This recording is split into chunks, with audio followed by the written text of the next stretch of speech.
Hey, kamusta kayo? How's it going? This is your host, Justin, here at English Bay. This is the seawall. Yan.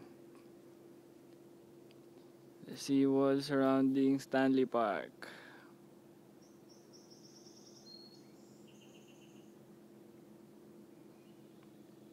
So yan, we're facing north. That's the North Shore, West Vancouver. Yung kabilang side ng tubig. Yung mga nakadak na malalaking barko.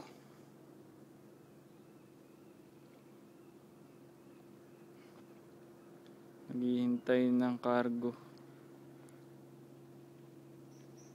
Ito Stanley Bay, ayan, facing west.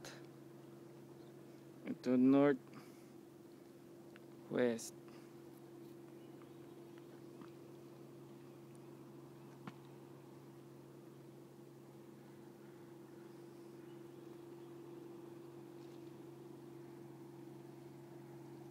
English Bay.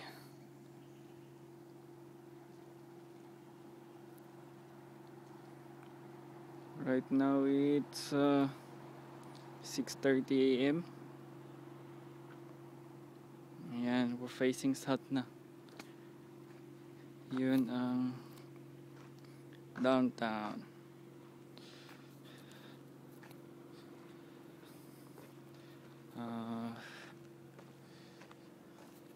Over there is Burrard Bridge papunta sa airport. Yun to.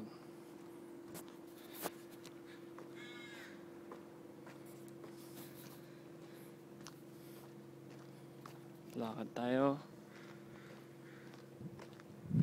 Pagod na sa pagja-jogging. Naka ilang kilometro kaya ako? Parang 2 3. Ito papunta sa karsada. Ang pataas. Ito mayroong mga buwan. Saka information.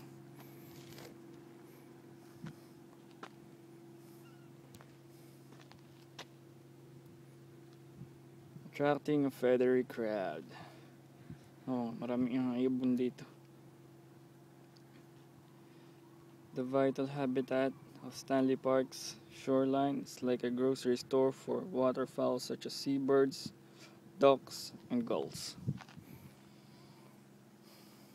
Yan.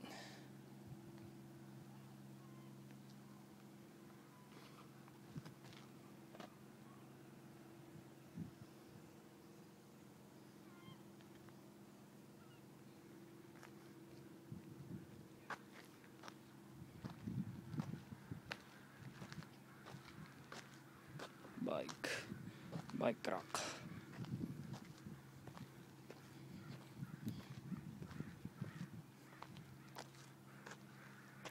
Surviving along the shore, intertidal animals living between the low and high tide lines have adapted to an environment full of danger.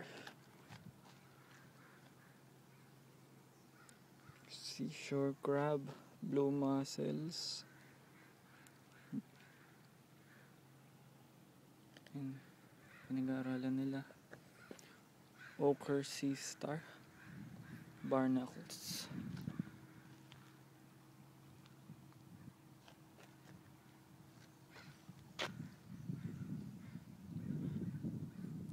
High tide, low tide.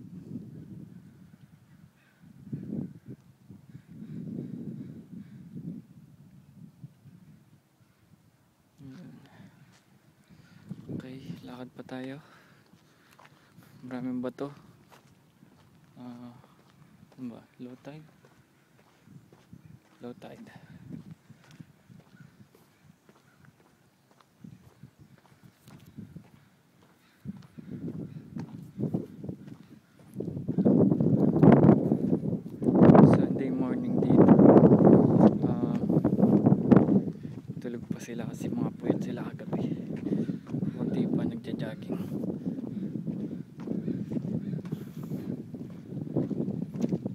morning.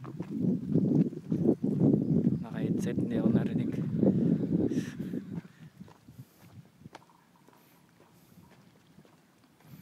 Yan. Punta tayo doon.